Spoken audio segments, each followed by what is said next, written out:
सबसे पहला ट्रूथ था द ट्रूथ ऑफ सफरिंग। अगर कोई कहता है नहीं सर दुनिया में सफरिंग नहीं है तो आंख बंद है उसकी। सेकेंड नोबल ट्रूथ था truth of cause of suffering, कि हर एक सफरिंग का एक कॉज है। थर्ड नोबल ट्रूथ था the truth of end of suffering. और लास्ट नोबल ट्रूथ था the truth of path that leads to the end of suffering, कि एक एक्चुअल पाथ है, बुद्धा का पाथ था जिसके जरिए आप सफरिंग को खत्म कर सकते हो।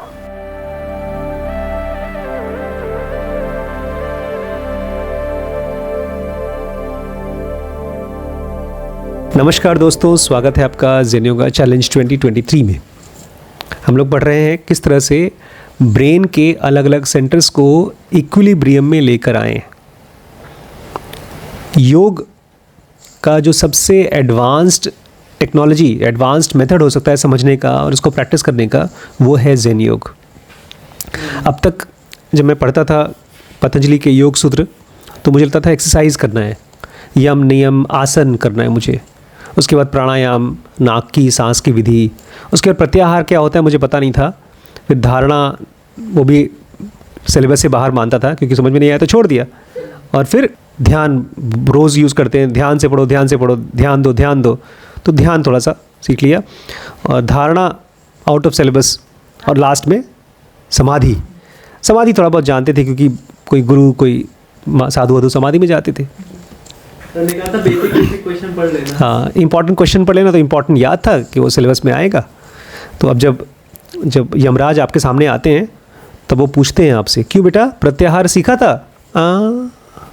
सिलेबस में नहीं था। फिर वो बोलते हैं बेटा तुम एनलाइटन नहीं हो सकते, जाओ वापस धरती पे। आउट ऑफ सिलेबस क्वेश्चन है। तो वो फिर बोलते हैं आप भी वैकुंठ से आउट ऑफ सिलेबस हो जाओ। वैकुंठ मतलब जहाँ पर केवल डिवाइन फ्रैगमेंट के फॉर्म में आप रहते हैं। लेकिन अब फाइनली मुझे समझ में आया ये सारा खेल चक्कर हमारे ब्रेन के अंदर चलता है। ये भगवान का ये सब खेल चक्कर हमारे ब्रेन के अंदर चलता है। भगवान कोई चमत्कारी हीरो नहीं है जो सोना चांदी पहन करके आपको इम्प्रेस करने की कोशिश करता है ना। भगवान एक स्टेट ऑफ एक्सपीरियंस है, बीइंग है। जैसे हम लोग जिंदा हैं तो हम लोग कपड़े उपड़े पहनते हैं, हमारे पास थोड़ी बहुत सोचने की ताकत है। बंदर जो आजकल आते हैं वो हमसे थोड़े से इन्फीरियर माने जाते हैं, इसलिए उनके पास घर नहीं है, उनके पास 3 टाइम खाना नहीं है, रात को चिलचिलाती ठंड में भी बेचारे ऐसे सुकड़े पड़े रहते हैं क्योंकि उनके पास हमारे जैसे सोच पाने की शक्ति नहीं है। हम इंसानों के पास है, लेकिन इसके बाद नेक्स्ट लेवल ऑफ बीइंग वो है जो बॉडी ही नहीं चाहते, जो मॉलिक्यूलर लेवल पे जीते हैं, वो मॉलिक्यूलर वर्ल्ड में रहते हैं। उनको फिजिकल बॉडी नहीं चाहिए, उनको भोजन नहीं चाहिए खाने के लिए जो फिजिकल खाना खाते हैं आप, उनके पास हड्डियां नहीं होती टूटने के लिए, वो बहुत फ्लेक्सिबल बॉडी होती है, उनकी उम्र बहुत लंबी होती है कंपेयर टू ह्यूमन बींग्स। वो मॉलिक्यूलर, हाँ, जो मॉलिक्यूलर बींग्स होते हैं। अच्छा। बंदरों की बात नहीं हो रही है, बंदर तो नीचे बंदर तो हमारी तरह ही है। बंदर तो फिजिकल एंटिटी के टिश्यूज़ के बने हैं, वो भी वैसे ही बीमार और मरते हैं जैसे हम मरते हैं। लेकिन जो एडवांस्ड बींग्स हैं मॉलिक्यूलर वर्ल्ड में, इलेक्ट्रॉनिक वर्ल्ड में, उनकी बात कर रहा हूँ। But most superior state of being is divine fragment और आत्मन, जिसको ऑलमोस्ट सभी गुरुओं ने, चाहे कृष्ण ने चाहे बुद्ध ने, कहा है कि यही होने लायक है, यही जीने लायक है। और इसमें हमारी मदद करेगा हमारा अपना खुद का ब्रेन। उसमें 4 तो सेक्शंस हम जानते हैं, IESM। अब होपफुली आप लोग अपने आई को, ई को पकड़ पाते हैं जब आप इंटेलिजेंस में होते हैं, जब आप इमोशन में होते हैं, जब आप सेक्सुअलिटी में होते हैं। अगर आप पकड़ भी पा रहे हैं तो भी बहुत बड़ी प्रोग्रेस है। कुछ लोग नहीं पकड़ पा रहे हैं, क्योंकि अगर आपको लगता है कि आप सही चीज़ कर रहे हैं लेकिन आप इमोशनल चीज़ कर रहे हैं तो गई भैंस पानी में।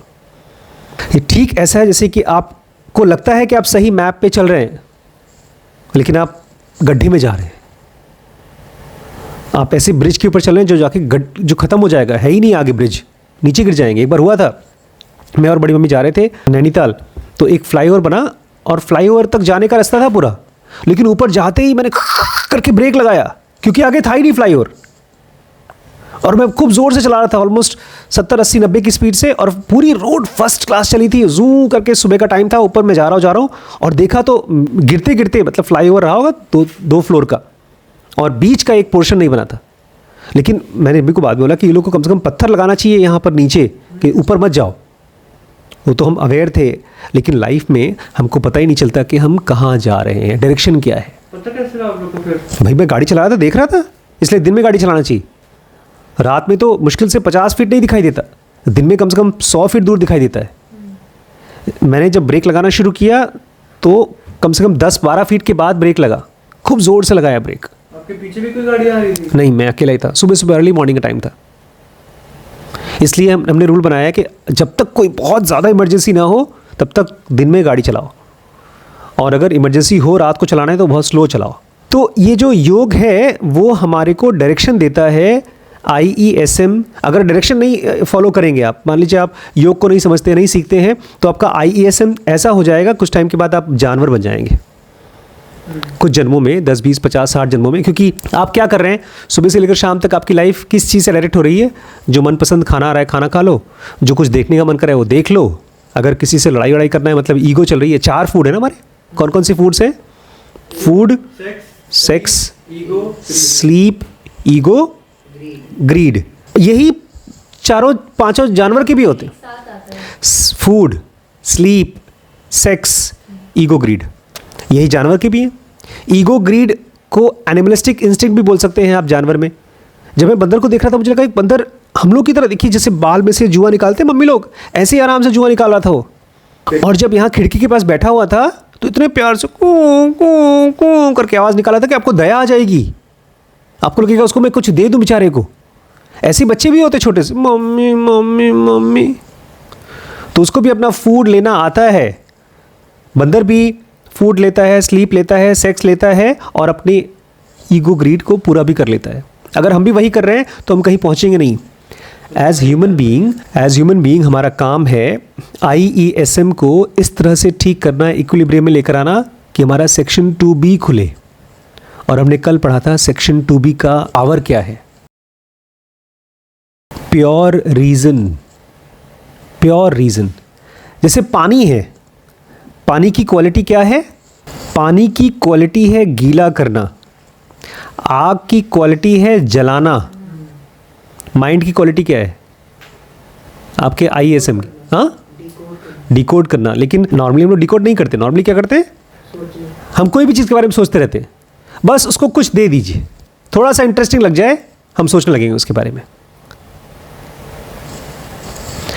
थोड़ा सा ट्विस्ट आ जाए, आपकी किसी से दोस्ती हो जाए, फिर प्यार हो जाए, फिर 2 दिन के लिए गायब हो जाए, वो आपका फ़ोन ना उठाए, फिर आप क्या करेंगे?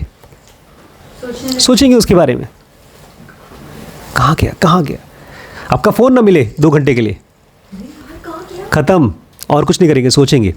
ये हमारे IESM कॉन्शियस माइंड का एक्टिविटी है, सोचना, इमोशनली सोचना मेरे हिसाब से, बिकॉज हम कॉन्शियसली नहीं सोचते, इमोशनली सोचना। सेक्शन 2B जब खुलता है तो उसका नेचर कुछ और है, उसका नेचर है प्योर रीज़न। अब थोड़ा समझिए प्योर रीज़न क्या है। प्योर रीज़न मतलब ये दुनिया, ये फिजिकल वर्ल्ड बनी है कॉज एंड इफेक्ट से। गैस चालू किया, आग जलाया और उसके ऊपर बर्तन रखा तो बर्तन गर्म होगा। तो आप कह सकते हैं कि आग से बर्तन गर्म होता है, तो आग रीज़न है उस बर्तन के गर्म होने का। This is a reason. दुनिया में हर चीज़ का रीज़न है और इसमें कोई इमोशनल बात नहीं है, हर चीज़ का रीज़न है। अगर कोई मरता है तो उसका रीज़न है, अगर कोई सफ़र करता है तो उसका रीज़न है। गौतम बुद्ध ने क्या कहा था? 4 नोबल ट्रूथ। सबसे पहला ट्रूथ था द ट्रूथ ऑफ सफरिंग। अगर कोई कहता है नहीं सर दुनिया में सफरिंग नहीं है, तो आंख बंद है उसकी।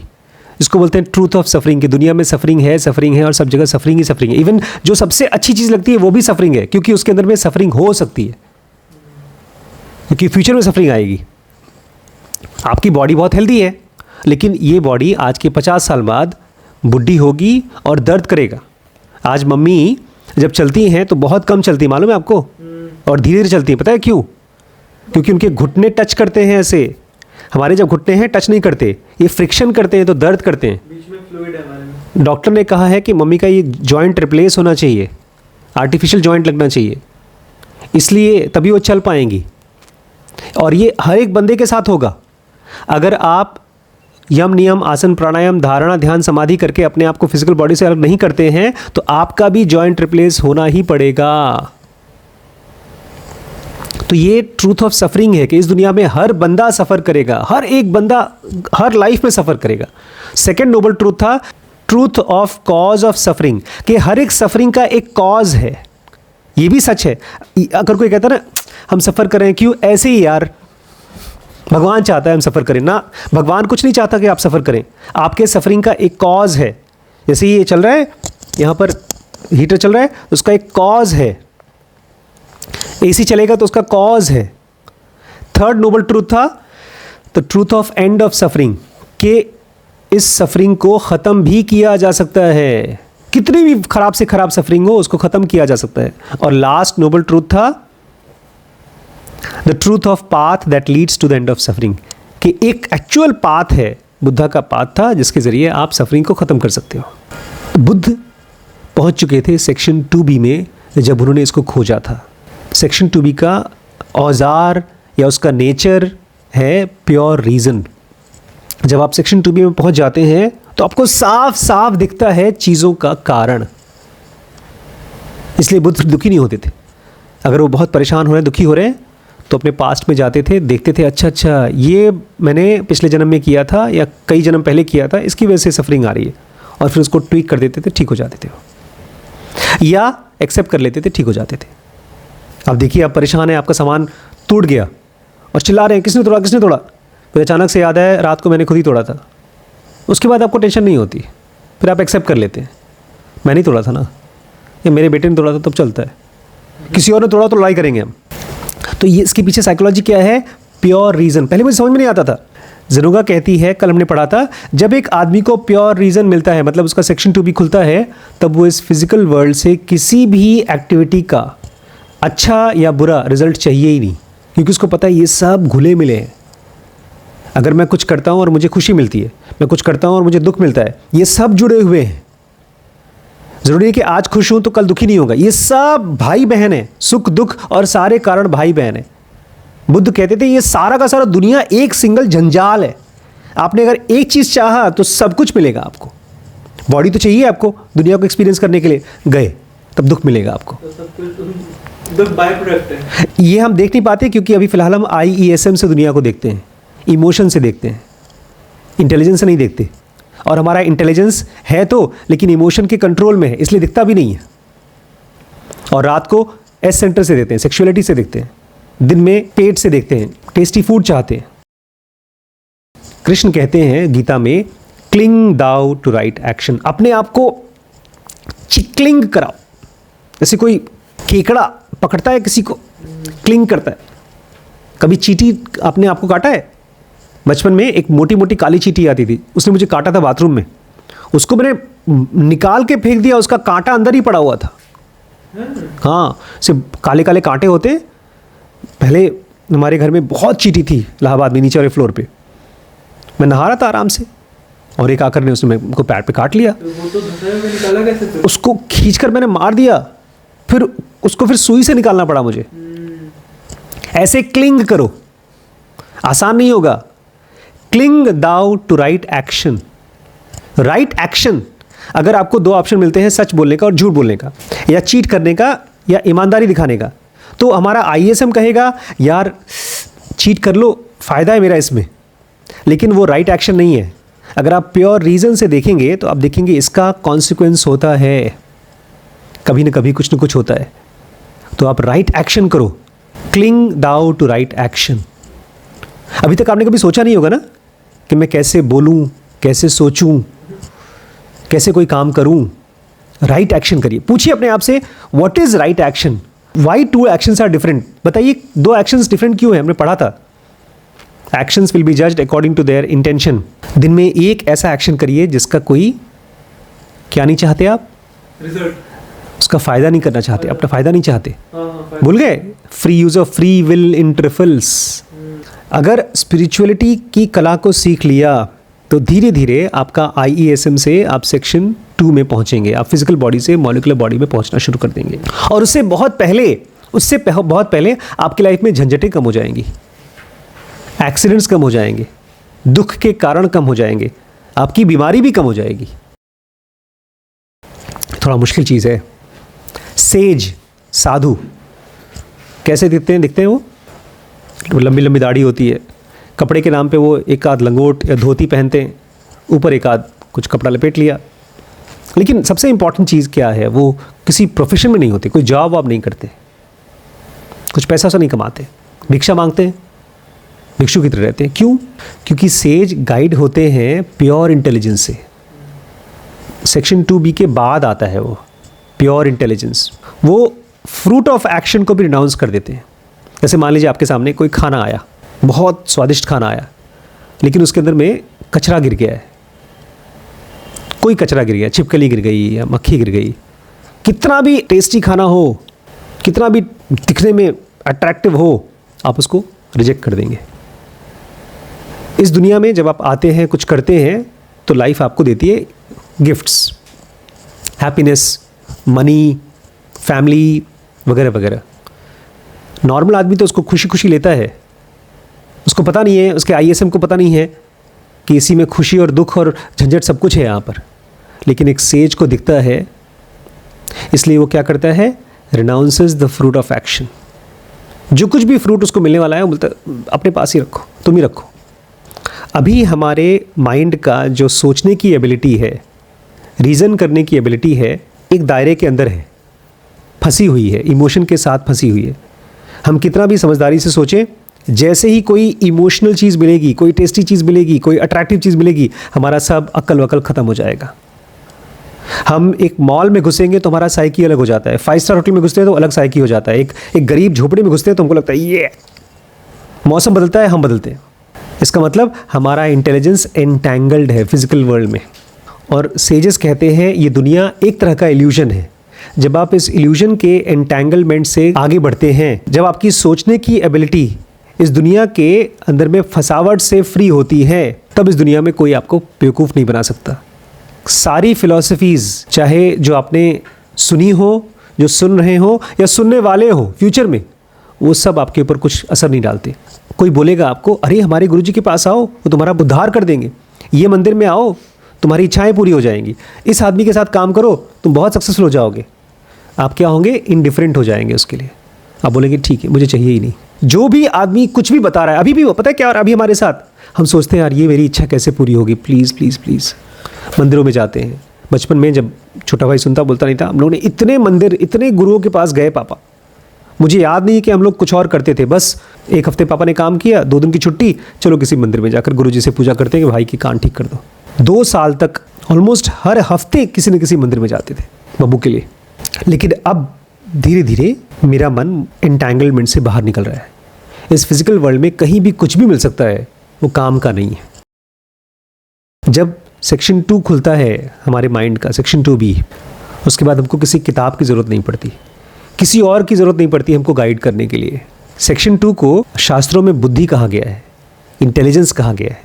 और ये जो माइंड हम यूज़ करते हैं अभी फ़िलहाल, उसको बोलते हैं माइंड स्टफ़। फिजिकल वर्ल्ड का है ना, स्टफ़ है, वो सॉलिड चीज़ है। लेकिन इसका बुद्धि, इसकी अकल कहाँ से आती है? दुनिया की जितनी किताबें लिखी गई हैं वो वहीं से लिखी गई हैं, सेक्शन 2 से।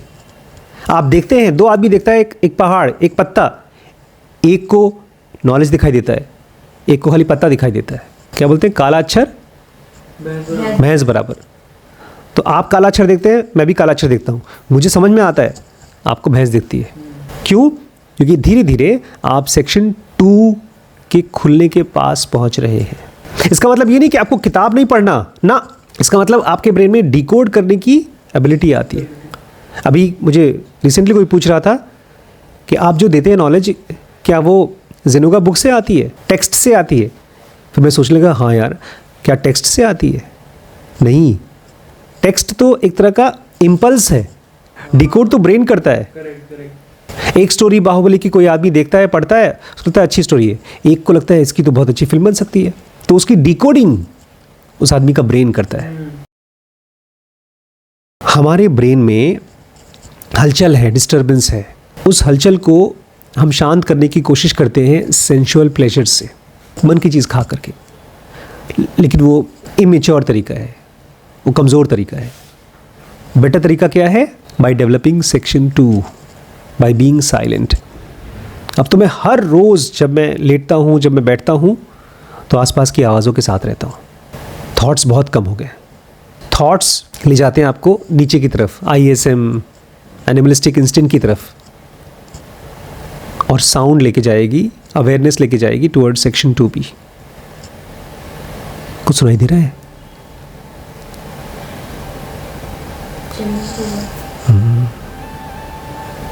इसलिए दोस्तों एक भी दिन मत छोड़िए, हर रोज जिंदगी बनने के लिए हर रोज एक एक कदम आगे बढ़ाइए।